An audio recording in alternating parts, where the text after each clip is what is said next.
Welcome to Shevchenko Scientific Society. Tonight, Dr. Tetyana Dzyadevych will deliver a lecture titled Chernobyl, a gateway to the Uncanny, representing the disaster in the First World Documentaries. Tetyana Dzyadevych is a researcher, commentator, and analyst of modern Ukrainian and Russian culture and literature. She was born and raised in Kyiv, Ukraine, and received her education in Europe and the United States. Dr. Dzyadevych holds 2 PhD degrees, one from Maria Curie Skłodowska University in Lublin, Poland, and another from the University of Illinois at Chicago. She was published extensively on Slavic Romanticism, modernism, and late Soviet and post-Soviet literature and culture. Her most recent publication, Nostalgia, Anxiety, Politics, Media, and Performing Arts from Egypt to Central Eastern Europe, including Russia, 2025. She's currently working on the monograph titled Voices of Political Revival in the Post-Soviet Russian and Ukrainian Culture Field. In the United States, she has taught at the University of Illinois at Chicago, the College of Florida, and Grinnell College, and held postdoctoral fellowship at Harvard University's Davis Center. In fall 2024, she joined the Department of Slavic Languages and Literatures at the University of Illinois Urbana-Champaign. Our next event at the Society will take place May 9. It will be a book launch. Poet and essayist Ariel Rose will present the book Both Sides Face East Durable Words. For more information about upcoming events, please follow us on the Facebook, website, and Instagram. Welcome.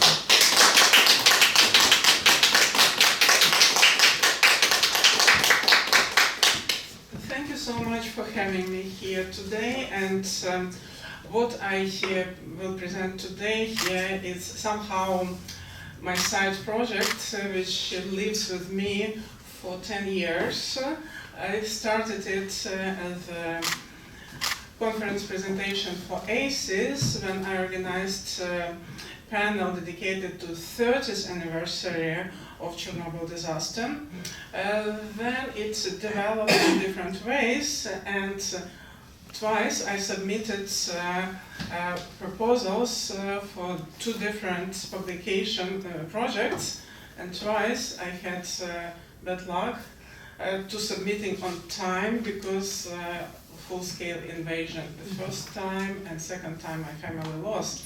So today I decided to present what I really researched for 10 years just to make it happen, because it lives with me decades, from 30th anniversary to 40th anniversary.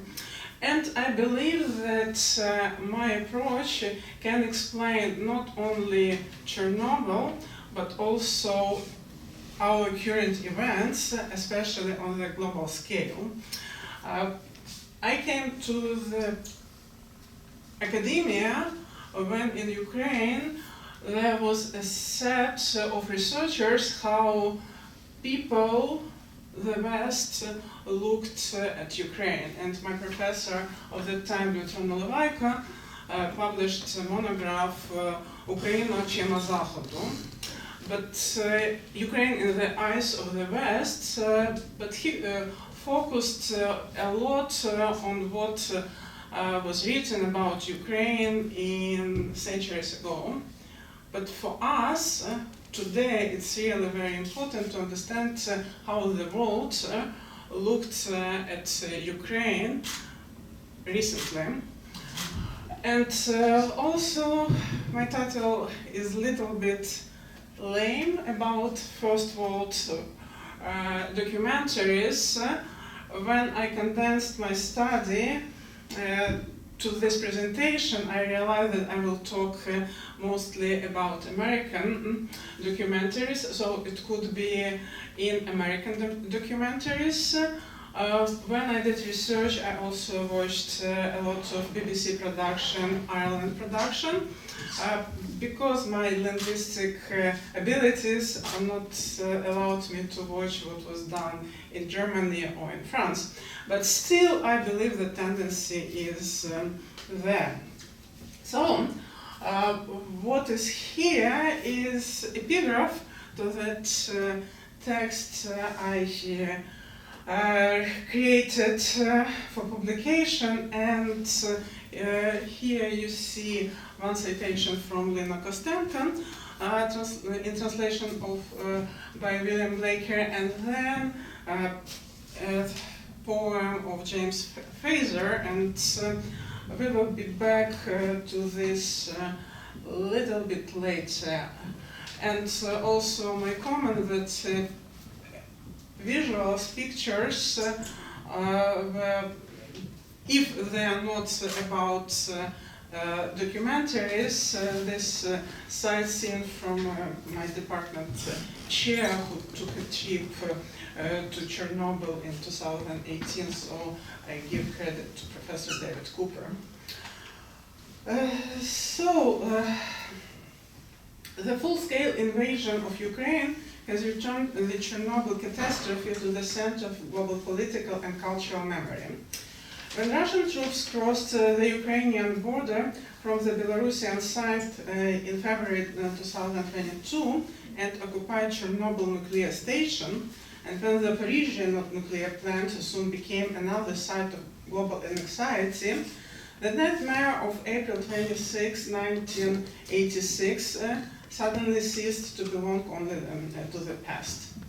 The old lesson about the danger of a peaceful atom re-emerged in altered historical frame, not simply as a warning about technological failure, but also as a warning about war, occupation, and fragility of infrastructures on which modern life depends in that sense. 2022 brought back more than memory. It brought back the fear that Chernobyl had never been fully understood. This return of Chernobyl to public discourse also reveals how strangely narrow Ukraine's place in the international imagination has often been. For decades, Ukraine remained either peripheral or indistinct in the eyes of the broad Western audience. If it appeared at all, it often appeared through the three lenses: the 1986 nuclear catastrophe, the Orange Revolution, or the Revolution of Dignity. Even when these events drew international attention, Ukraine still tended to be interpreted through external categories rather than as a political and historical subject. In popular media, especially, Ukraine frequently functioned less as an actor than as a stage on which the late Soviet collapse, post-Soviet uncertainty, and Russian imperial afterlives could be observed. This lecture argues that first-world documentary representation of Chernobyl offer particularly revealing archive of understanding that problem. The differences between documentaries made during the late Soviet period and those made after Ukrainian independence are not simply differences of style, genre, or authorial temperament. They reflect changes in the geopolitical framing and in the perspective status of the people and places under observation. My claim, following Vitaly Chernetsky's use of Miranda Fricker's concept of epistemical injustice, and I claim is that the documentary treatments of the Chernobyl disaster and its aftermath illuminate a broader structure of misrecognition. While the Soviet Union was treated even at the height of Cold War suspicion as a technological and political subject, independent Ukraine was often represented as opaque, exotic, backward, or irrational. In other words, the same site could be framed either as a locus of technological modernity or as landscape of post-Soviet uncannies, depending on what was thought to possess agency. So, the documentary films discussed here are Bill Curtis and Molly Bedell's Back to Chernobyl, done in 1989, Marian Delos' Chernobyl Heart, 2003, Marian DeLeo and Christopher Bisson's White Horse, 2008, Holly Morris and Anne Bogart, The Babushkas of Chernobyl, and Chad Garcia's The Russian Woodpecker. One remark, I pronounce Chernobyl according to Ukrainian phonetics, and for me it is Chernobyl. But when I cite films, I cite as they are cited, as they are named in documentaries, it is one more tips about toponymity and how Ukraine, not the Ukraine, Kyiv, not Kiev, Chernobyl, not Chernobyl, represented in the public discourse. These films differ significantly in tone and methods. Some are closer to investigative or educational documentary. Others move towards ethnography, humanitarian advocacy, or art house experimentation. Yet taken together, they chart striking transition in the visual and narrative drama through which Chernobyl has been made legible to Western viewers. Before turning to the films themselves, I want to sketch the larger concept frame of the argument. It has become almost truism to say that despite its long and complex history, Ukraine remained for a long time a tabula rasa for Western audiences. This formulation risks simplifying the issue, but it names an important asymmetry. Ukraine was not literally invisible, rather it was visible through inherited Soviet imperial or orientalizing frames that prevented full recognition of Ukraine and Ukrainian people. The Chernobyl catastrophe thrust the Ukrainian Soviet Socialist Republic into international awareness in 1986, but not because the well-being of Soviet citizens suddenly became central to Western concern. Chernobyl mattered because radiation crossed borders. The event forced distant public to imagine that the technological disaster in a supposedly remote Soviet republic could affect the whole globe. People were afraid for themselves, not for people in Ukraine, and it is natural. This initial shock combined two fears. The first, the fear of nuclear disaster itself. The second, the fear of secrecy in a totalitarian state. The global community already possessed less two essential ways.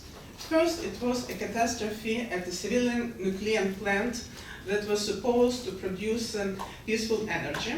Second, it occurred in the system that treated information as a state secret and responded with concealment, delay, and invasion.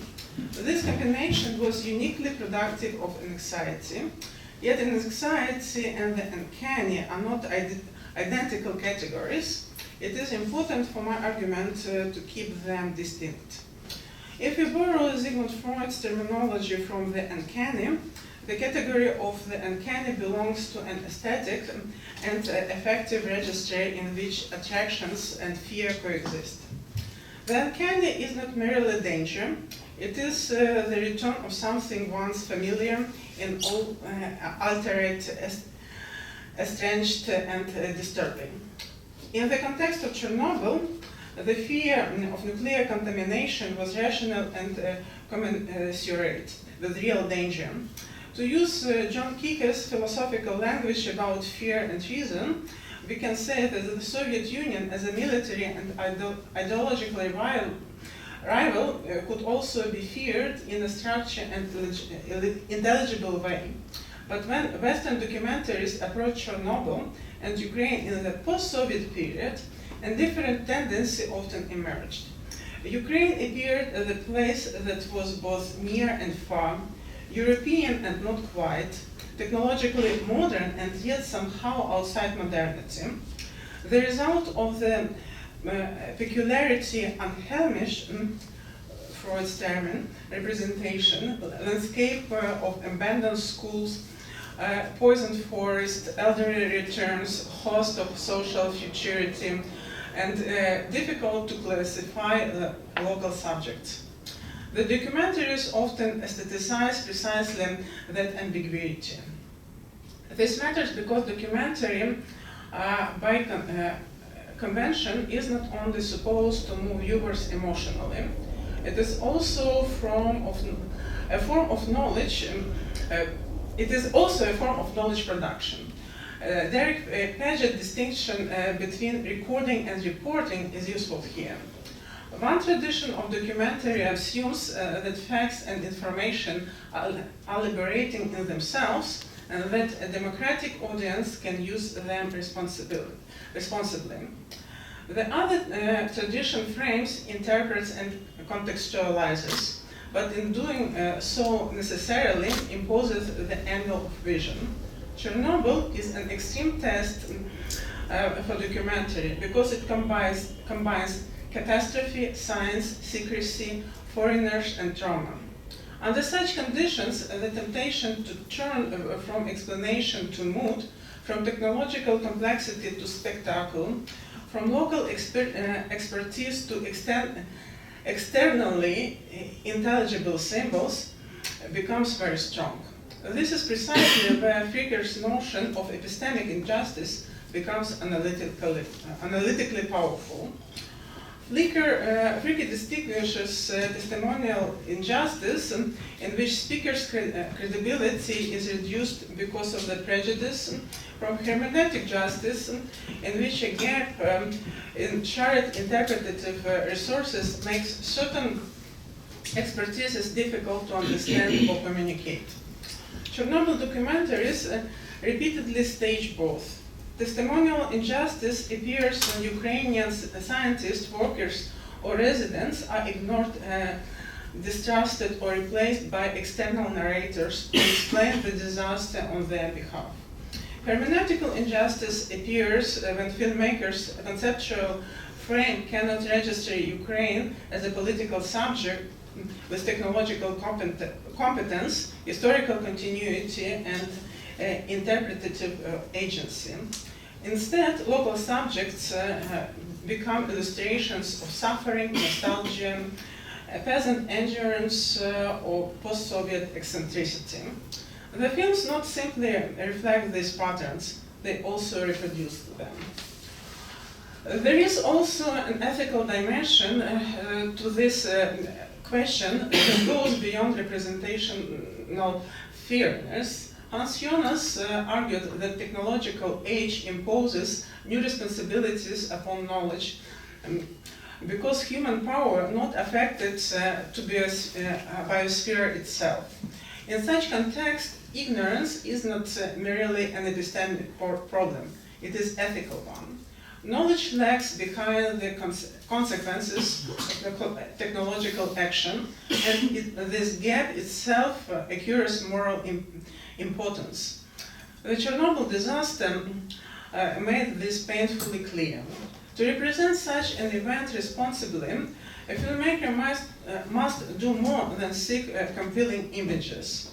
One must acknowledge vulnerability, power, uncertainty, and the limits of one's own framework. When the representational frame privileges sensation, exoticism, or a hunt for the uncanny over the difficult work of contextual understanding, it not only represents its subjects, it also impedes the possibility of learning from catastrophe. The importance of this issue is heightened by the role of media in construction collective memory. John Blaker notes that television and film are especially powerful in transforming history into stories that convey the level of lived experience. For audiences without direct or mediated familiarity with a given event, documentary images can become the event after life. They furnish not merely information, but a worldview. This is why the politics of documentary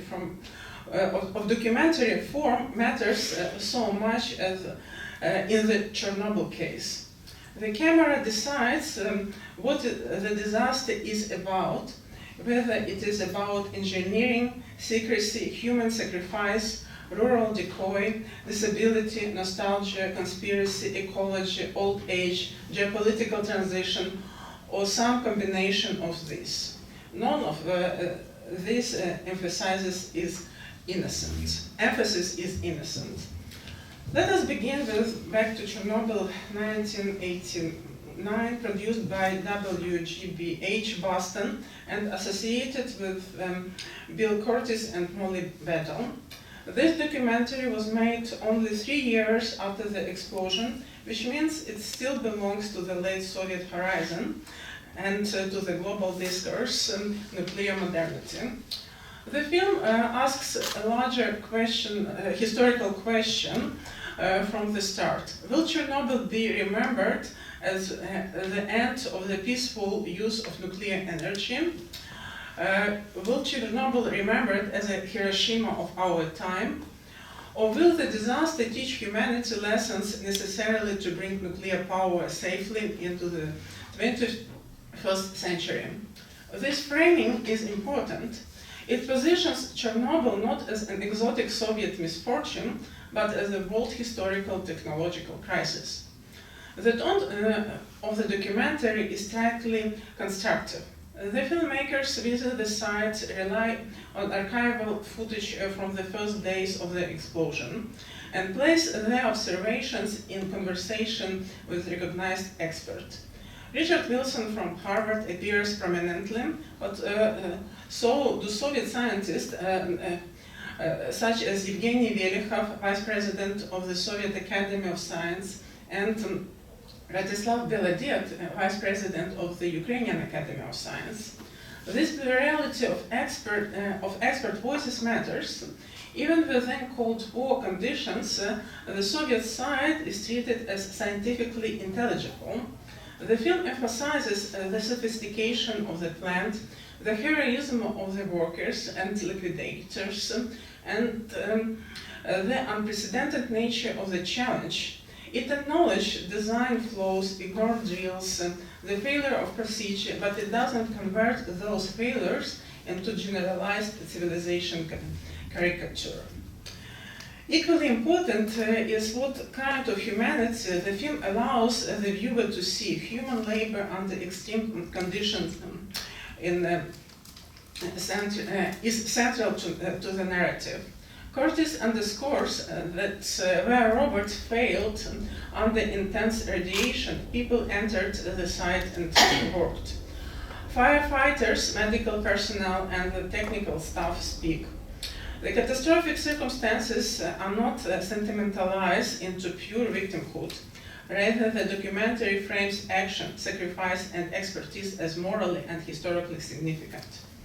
The lesson of Chernobyl is bitter and painful, but it's still a lesson. The film treats the disaster as a warning for all nuclear powers, not as a proof that one particular people inhabit a cursed zone beyond rational modernity. And yet, for all its seriousness, Back to Chernobyl also reveals a key limit.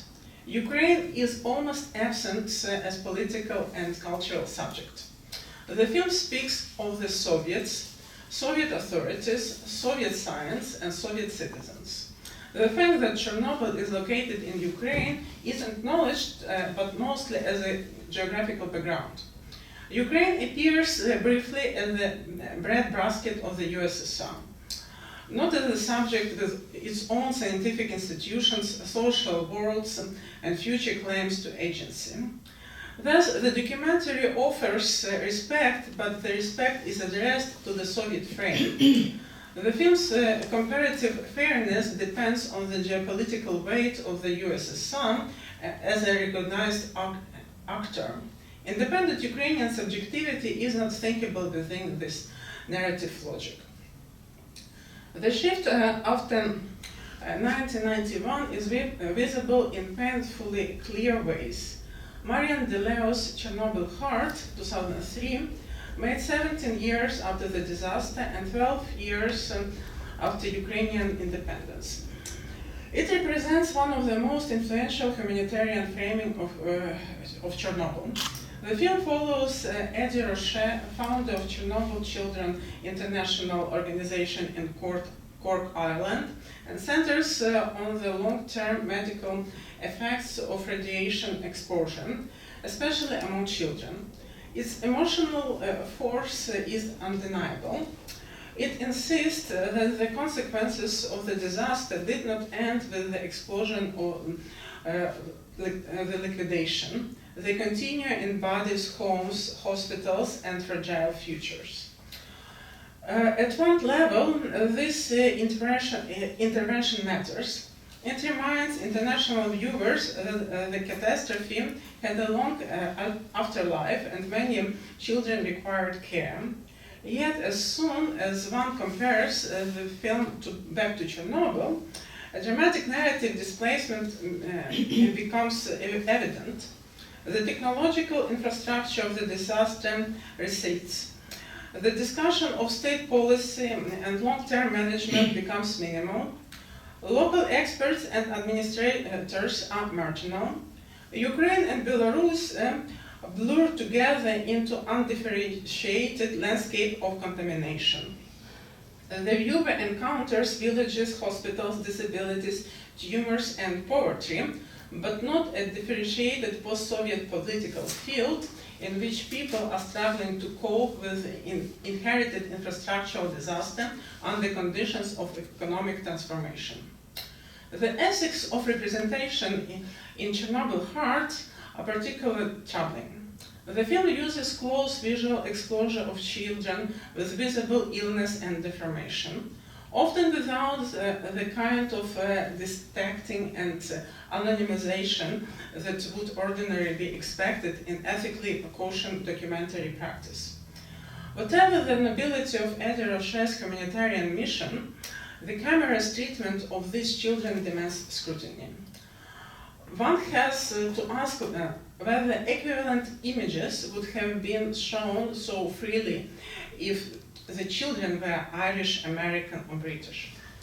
The issue isn't whether suffering should be hidden, it is whether suffering bodies from Eastern Europe become available to Western humanitarian optics in a way that simultaneously elicits pity and confirms assumptions about backwardness and helplessness.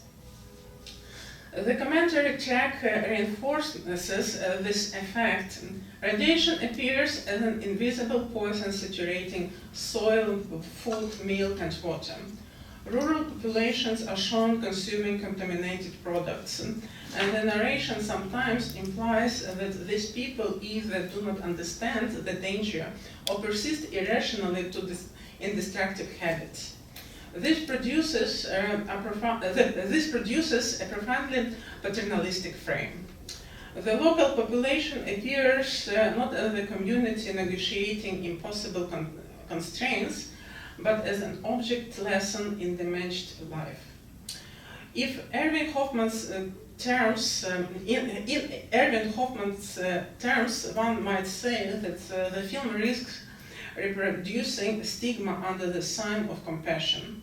It presents wounded existence, but it does not adequately situate that existence in histories of evacuation, loss, state collapse, economic hardship, or the practical limits of post-disaster management.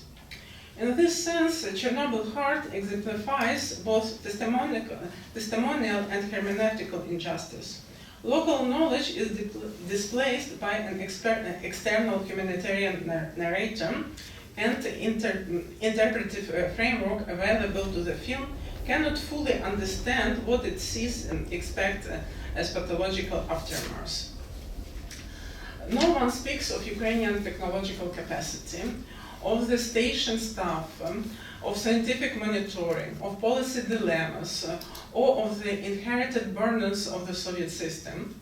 The disaster is served from the structures that produced it and from the institutions attempting to respond to it. Ukraine emerges as the zone of inquiry without agency. Marian DeLeo's later documentary, White Horse, 2008, co-directed with Christopher Bisson, moves in a different tonal direction, but remains within the post-Soviet grammar of Uncannies. Here, the focus shifts from humanitarian crisis to memory, nostalgia, and return. The film follows Maxim Surkov, evacuated from Pripyat as a child, as he journeys back to the city after 20 years. Formally, the film becomes a pilgrimage to a lost home. The route from Kiev to Pripyat is not simply geographical. It is affective and symbolic. The viewer is invited to accompany Maxim toward a place suspended between paradise and ruin. The emotional structure of White Horse depends upon a sharp contrast between and before and after. Before, youthful Soviet modernity, urban vibrancy, familial security, the optimistic everyday life of a city built around the nucleus dream.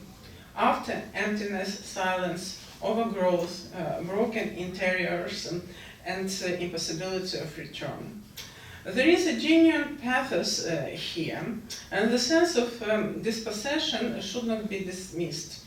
Evacuation was dramatic. It meant the loss of home, continuity, belongingness, and ordinary expectations. Yet the film's way of organizing this loss creates its own distortions. Maxim's perspective is that of a child who experienced forced relocation, and the documentary largely accepts that perspective at face value. It does not seriously interrogate the necessity of evacuation as a response to radioactive danger. Instead, the emotional and visual logic of the film privileges loss over explanation. The more powerful the nostalgic image of Pripyat as a lost Eden becomes, the less room there is for a sober acknowledgement that remaining there would have been impossible. In this sense, the film subtly infantilizes the historical event. It encourages the viewer to inhabit the grief of removal without equally inhabiting the logic of emergency. The problem is not nostalgia. Nostalgia can be politically revealing. It discloses attachments, temporal dislocation, and effective cost of historical rupture. But in White Horse, nostalgia is not balanced by an account of how post-Soviet Ukraine inherited and managed the consequences of the catastrophe. The city's emptiness becomes a metaphor for post-Soviet lack. The film contrasts the fullness of Soviet Pripyat with the barrenness of contemporary Ukrainian Pripyat. But this is a false comparison. The present-day city is inhabited precisely because of the disaster. Once again, contemporary Ukraine is implicitly caused at the site of emptiness, while the Soviet past retains as an aura of energetic coherence. The documentary gives voice to memory, but not to the political subject who must reckon with history. The two documentaries released in 2012 after the Revolution of Dignity and the first phase of Russia's war against Ukraine offer especially fruitful contrasts. Both Babushkas of Chernobyl and Russian Woodpecker are Western-facing films about Chernobyl and Ukraine. Both approach the exclusion zone as a privileged site through which Ukraine can be read, in quotation marks. Yet the narratives they construct lead to sharply different directions. The Babushkas of Chernobyl, directed by Holly Morris and Anna Bogart, takes an observation almost ethnographical form. The film focuses on elderly women who return to life in villages inside the exclusion zone, cultivating gardeners, preparing food, receiving visitors, celebrating religious holidays, and inhabiting a rhythm of life that appears both precocious and remarkably persistent. The directors are attentive to every detail: the women's clothing, meals, houses, routines, songs, and jokes. There is considerable tenderness in this affection. Unlike Chernobyl Heart, the film does not rely on shocking bodily imagery. Unlike White Horse, it does not build its structure around a dramatic return narrative. Instead, it watches. That observational quiet, however, should not be mistaken for interpretative innocence. The Babushkas of Chernobyl contrast a highly legible set of oppositions. The women are presented as remnants, those who have chosen to live where modern rationality says one should not live. Their return can be interpreted as resistance, attachment to home, refusal of state logic, or the practical consequences of having nowhere better to go. But the documentary often frames them through a more archaic and anthropological lens. They become figured almost outside historical time. Women whose closeness to land and custom allows them to endure in a place marked by contamination. Nature is shown recovering, human infrastructure decoys. The babushkas appear almost to merge with the post-human landscape. This has powerful visual and philosophical appeal. From the perspective of ecological thoughts of the Anthropocene, the zone invites reflection on what happens when humans withdraw the nature reclaims built space. Yet the film does not finally pursue a sustained ecological critique of nuclear modernity. Instead, it oscillates between admiration for the women's resilience and fascination with the zone as a place between life and death. The result is not a soft form of othering. The women are dignified, but they are also made emblematic. They stand for endurance in poisoned world, for attachment stronger than danger, for peasant rudeness beyond modern calculation. Contemporary Ukraine, in turn, appears as a zone of resides and vanishing, a place where history seems to be ending with the last old women. The absence of futurity is the key. The babushkas of Chernobyl is full of life in the present tense, yet it carries the atmosphere of terminality. The women are elderly, the villages are thinning, the landscape is one of ruins and remains. There is no significant horizon of technological, social, or political becoming. In this respect, the film genres may be more misleading than other sensationalism. It invites empathy, but an empathy directed toward the picturesque endurance of those left outside history. The babushkas are made lovable, but not fully legible as participants in national and political present. Chad Garcia's The Russian Woodpecker, by contrast, is formally and ideologically restless. Centered on the artist Fyodor Alexandrovich, the film follows an eccentric investigation into the possibility that the Duga radar installation near Chernobyl was connected to the 1986 disaster. At one level, this is a conspiracy documentary. At another, it is a portrait of artistic obsession. At yet another, it becomes a mediation of Soviet secrecy, Ukrainian history, Euromaidan, and the unfinished struggle to free the present from the structures of the past. It is precisely this generic instability that makes the film so important. The Russian Woodpecker assembles a wide range of speakers: scientists, military personnel, former workers, artists, intellectuals, and young Ukrainians who belong to the post-Soviet generation. The film's editing is inventive and often theatrical. Fedor appears in dreamlike and deliberately stylized scenes, naked with a torch on a boat, wrapped in plastic in abandoned school, moving through the zone as both investigator and holy fool. Such imagery clearly courts exoticism. It also risks confirming stereotypes of Eastern Europe as the realm of haunted genius and historical absurdity. Yet, unlike the films discussed earlier, the Russian woodpecker uses eccentricity not to flatten Ukraine into irrational spectacle, but to stage a struggle over interpretation itself. Chan Garcia has said that the film is not only about the Chernobyl catastrophe, but about 100 years of Ukrainian history. That claim is born out of in the structure of the film. Chernobyl becomes a node through which other histories are accessed. Soviet violence, secrecy, Holodomor memory, artistic descent, generational transmission, and political mobilization of Euromaidan. The Duka installation is both a literal object and metaphorical device. It condenses late Soviet militarization, hidden infrastructures of power, and noise by which a system obscures the truth about itself. What is especially important is that the film grants Ukrainians interpretive agency.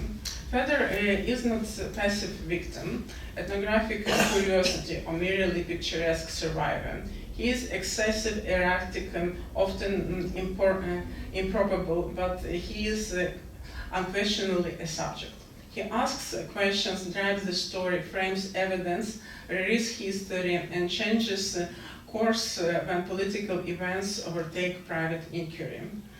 The insertion of Euromaidan into the film is decisive. The movement from Chernobyl investigation to political uprising does not abandon the disaster, it recontextualizes it. This doesn't mean that the Russian woodpecker is free of problems.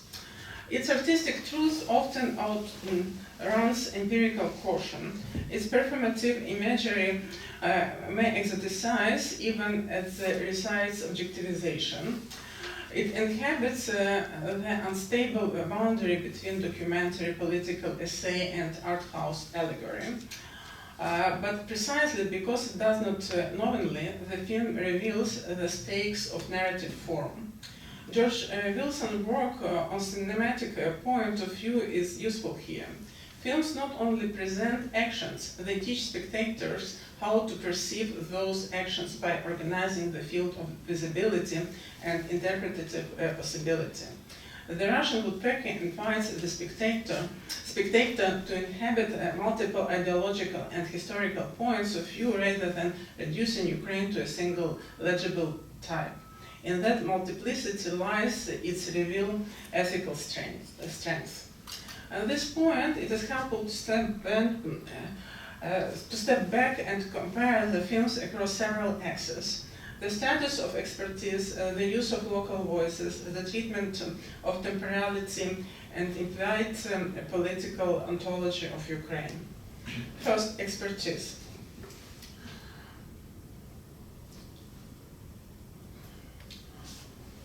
Back to Chernobyl foregrounds scientific and technical expertise, both Soviet and Western. It treats Chernobyl as a technological problem requiring analysis, cooperation, and humility before risk.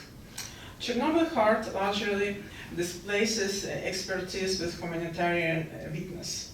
White House shifts from expertise to memory. The babushkas of Chernobyl privileges local endurance but not local technical knowledge. The Russian woodpecker reintroduces a broad range of voices, including scientific and technical ones. Though it filters them through artistic investigation, this trajectory itself is revealing. The more independent Ukraine becomes historically, the less readily, many films imagine it as a site of recognized expertise. Only in Garcia's film does that possibility re-enter the frame of substantial way. Second, voice.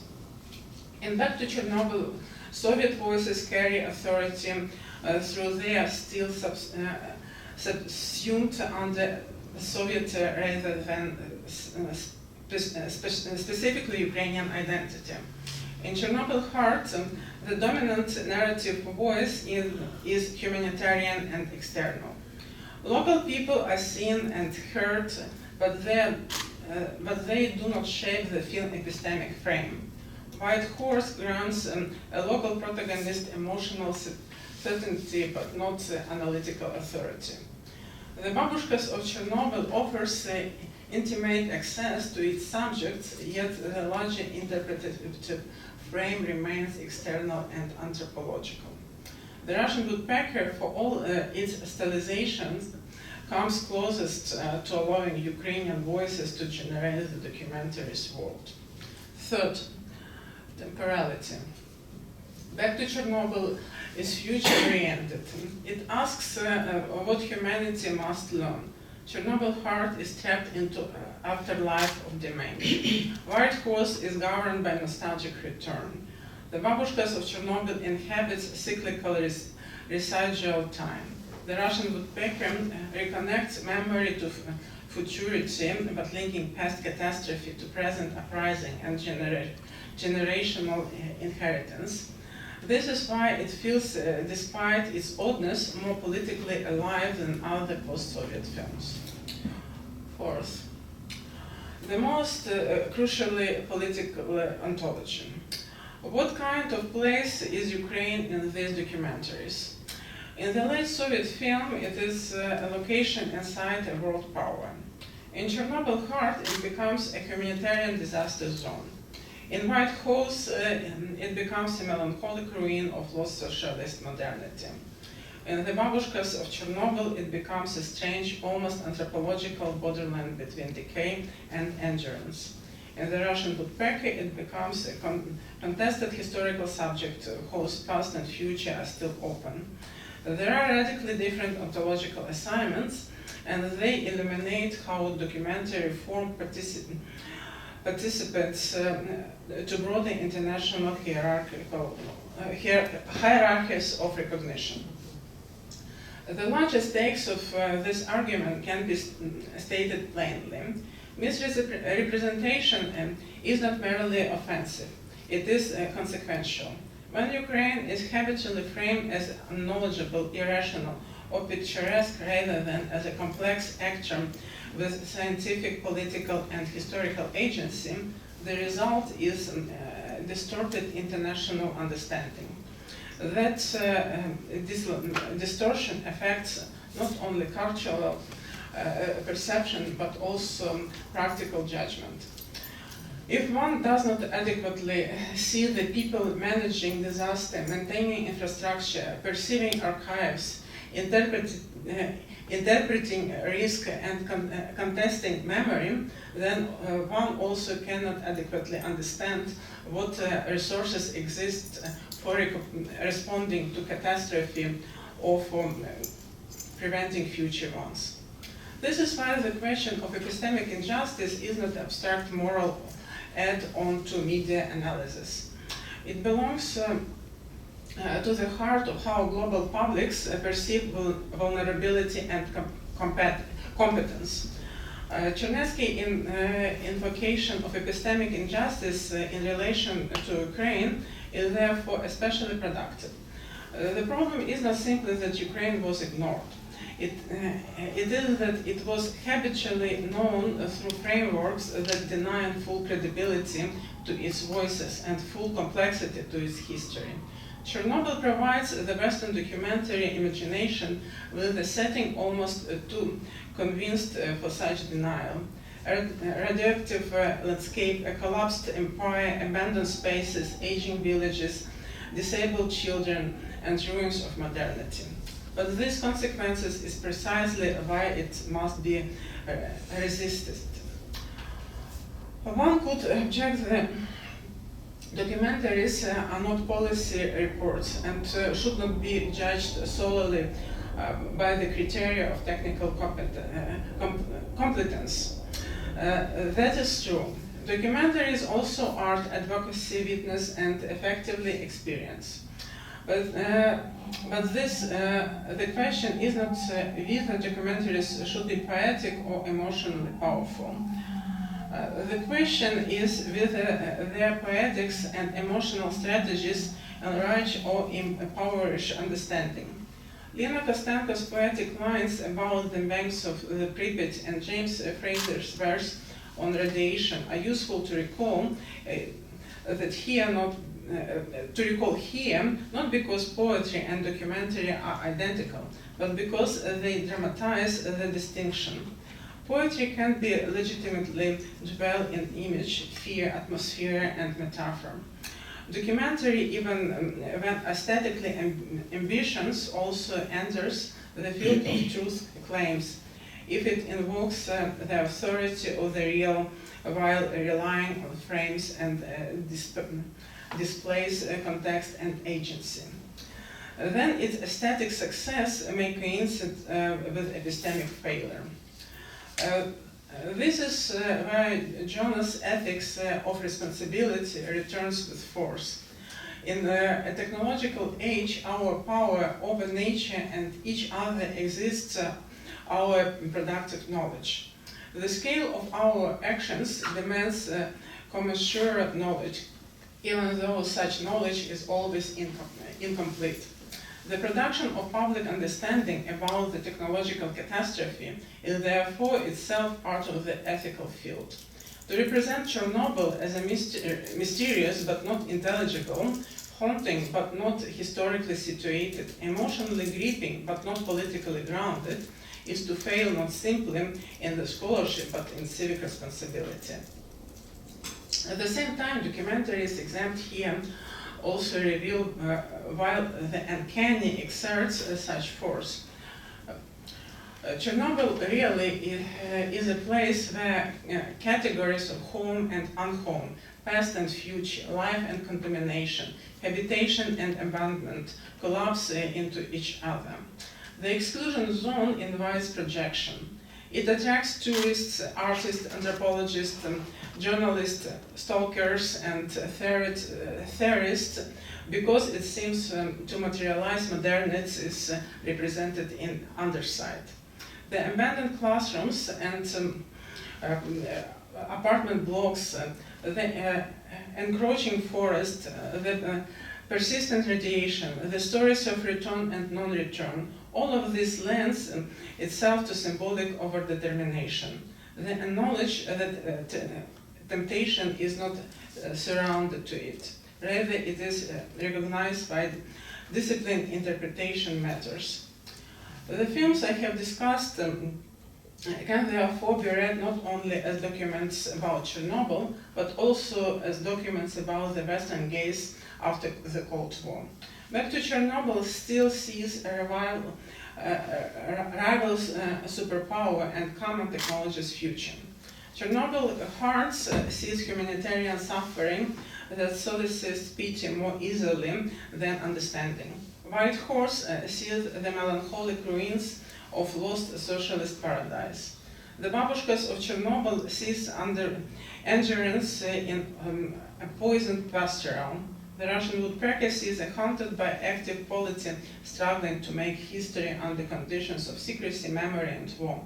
Each film reveals as much about the horizon of its makers and audiences about the site itself. August Carbonella reflection on structures of fear and space of hope, along with John Keeker's insistence that reasonable fear must be appropriate to actual danger, remind that fear is not inherently irrational. The fear generated by Chernobyl in 1986 was rational because the danger was real and transnational. Independent information, risk assessment, and new standards of accountability. But when this fear becomes translated into uncanny in post-Soviet cultural representations, it changes quality. The object of concern shifts from quantifiable dangers of radiation to infrastructural failure to the atmospheric strangeness of place and its inhabitants. In such shifts, politics tends to give way to mood. Then follows from this reading for the present. First, it becomes necessary to insist that Chernobyl should not remain the privileged sign through which Ukraine becomes visible only as catastrophe. That 2022 occupation of the Chernobyl zone and the danger posed to the Zaporizhzhia nuclear plants should remind us not simply of vulnerability, but of Ukraine's place in global technological, ecological, and political systems. Second, it is necessarily to restore the history of Ukrainian scientific and technical competence to the story. The same station, the same personnel, the same infrastructures did not become magically intelligible when the USSR collapsed. Yet the symbolic status of those people changed in the eyes of international media. Third, we must treat the politics of documentary memory as part of larger structure offered to get to define meaning of the post-Soviet world. To conclude, the representation of Chernobyl in First World documentaries reaches far beyond eco-criticism or disaster memory in any narrow sense. It exposes the shifting positionality of Ukraine before and after the collapse of the Soviet Union. During the late Soviet period, the disaster could still be framed as a tragic but globally intelligible technological event within a recognized political order. In the post-Soviet period, many films increasingly recorded the same side of uncanny, mystical, archaic, damaged, residual, or bizarre. Such representations did not simply register reality, they participated in the production of a world in which Ukraine's voice was often minimized and agency misrecognized.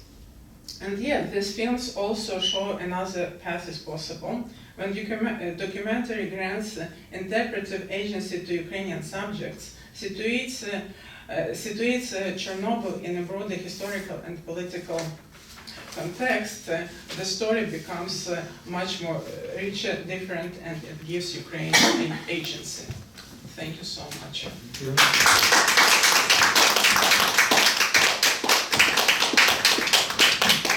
Thank you, Tetyana, for your lecture. And now I would like to open the floor for Q&A and discussion. Okay. This is a little bit off. Okay. Okay, this is a little bit off subject, but I just read an article on Chernobyl, and it seems like the situation is normalized, and it's become a natural park where all sorts of species, new species of animals can, reproduce themselves and be free and so forth. In other words, it's become now it's biologically studied. Yes. And I also read that the scientists who are doing studies are actually living in the restricted area. Yes. So it looks to me like the situation is normalized in some respects. At this point, situation changed because we should talk about normalization before 2022 and after, because during, you remember when Russian troops came from the north, from Belarus, they dug into Rudy Lis, totally poisoned, and they dig out radiation, and actually they got a lot of radiation poisoning, and the last year Russian bombs destroyed sarcophag, and now the whole situation is changed. But back to your question, it's not about normalizing, it's another level of developing consequences, and actually yes, because no one lives there, nature started to remain, and different horses, birds, etc. came back. But it's not... No, what I'm saying is the positive side is that it's become a laboratory for studying nature. Yes, it's and it suddenly became very popular among musicians and different artists, and before the full-scale invasion there were great artistic projects done, and there is a great project, Sounds of Chernobyl, with different artists came to Chernobyl and recording those sounds and embedded in experimental music.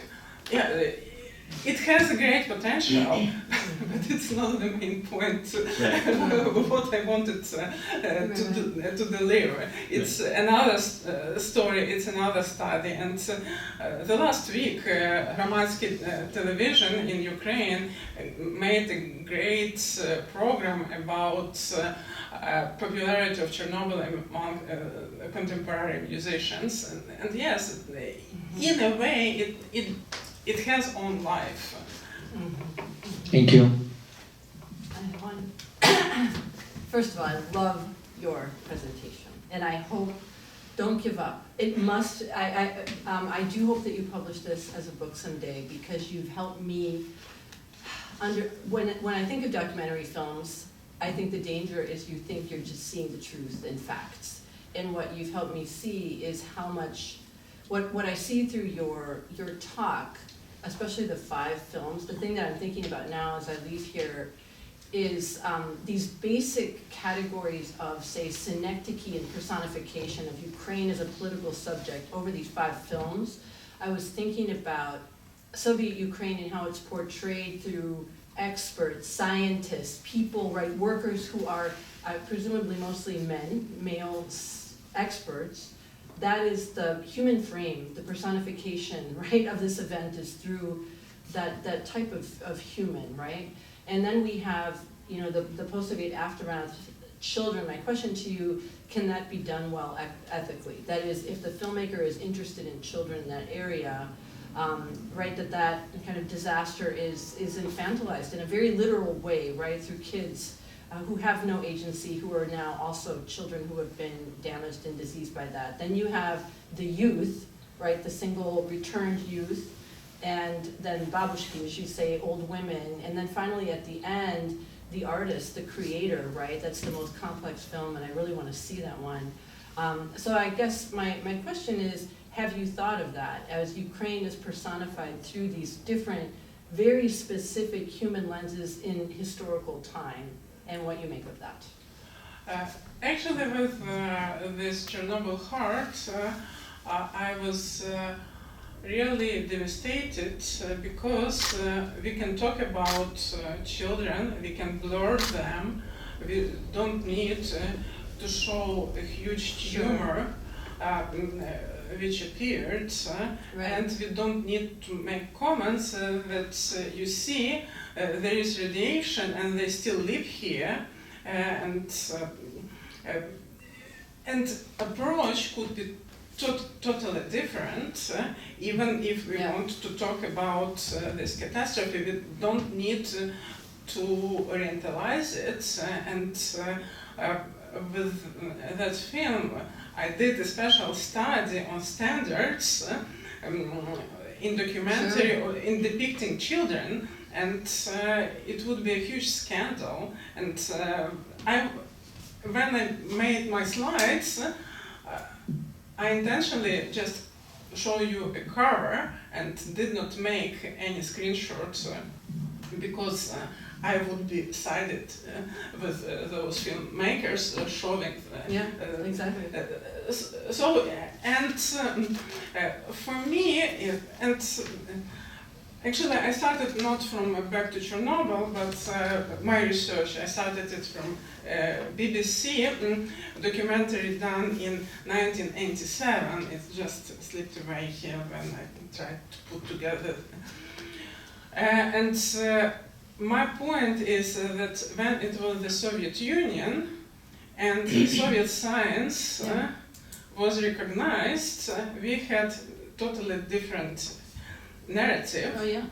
Then, when Ukraine appeared, and no one knew what is Ukraine about, and pretty much it explains why everyone expected Kiev to be taken in 3 days. Why no one expected that Ukraine could make this technological step forward with drones and with all those missiles, because Ukraine was not seen as intellectual subject. I believe that it's really important to make these studies about how Ukraine was interpreted. Chernobyl case is just case study, it's one particular, but we can look for a ton examples when Ukraine was some unknown place, and no one tried to make a step forward thinking that those people did not disappear, that those people you respected in the Soviet time, they remains, and those institutions remained, etc., etc. And scientific base, actually this tradition, despite of all those economic problems, existed. That is why in 5 years Ukraine produced those drones, and today they shoot Ural mountains. Thank you. I'm left confused after your lecture. So I'm going to narrow to one question. So it has to do with the limits of representation. So you mentioned something, the difference between reporting and the documentary. For example, I haven't seen any of these documentaries, so I can't fully comment on those. But for example, we constantly are exposed to footage of maimed children, say in Gaza, in Iraq, back in Vietnam. So this tradition of unfiltered images exists, right? So I understand ethical critique of the documentary that you're describing. But my question is, what if the event itself is unrepresentable in its fullness?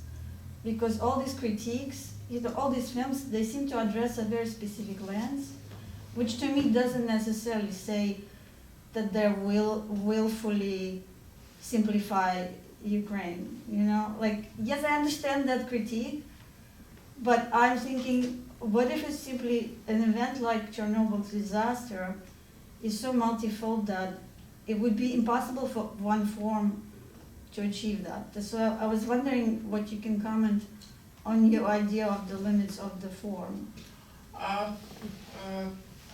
Okay, thank you for your question, and here we can have 2 steps. How much documentaries we have about poor children in the United States South side. We don't have those films.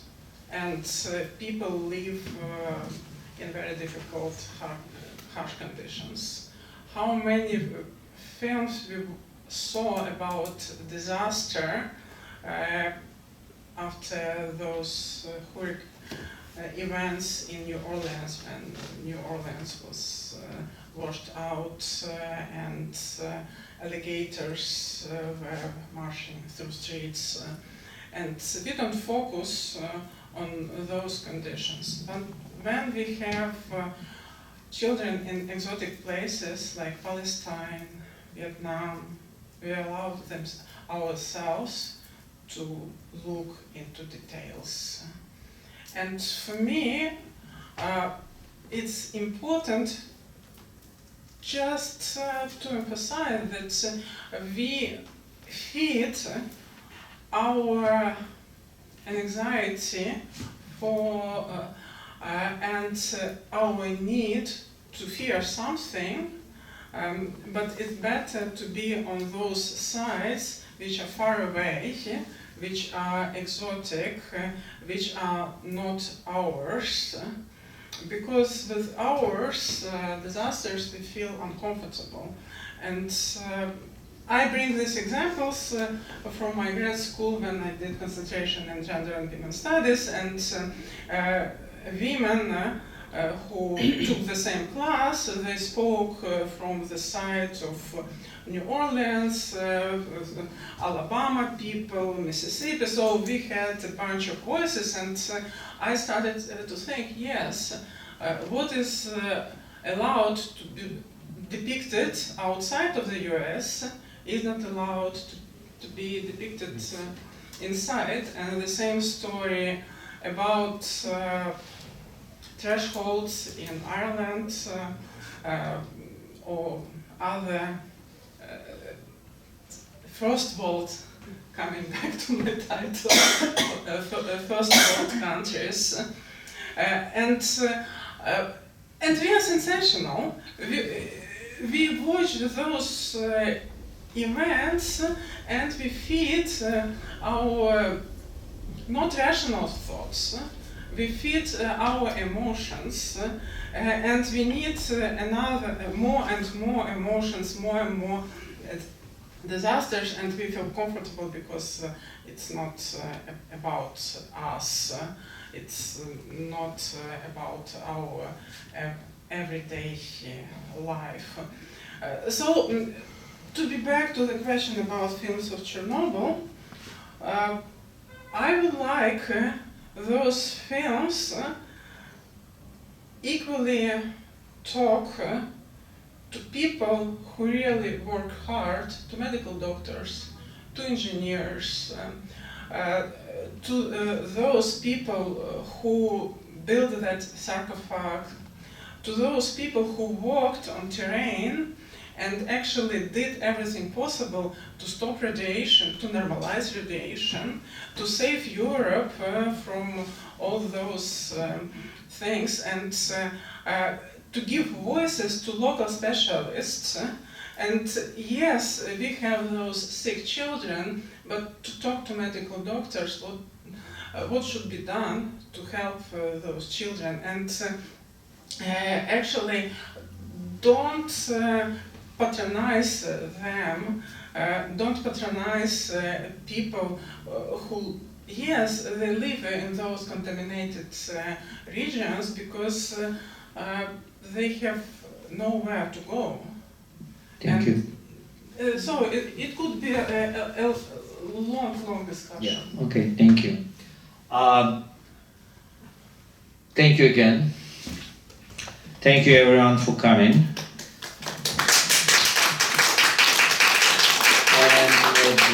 I invite all to third floor on the light refreshment. Thank you.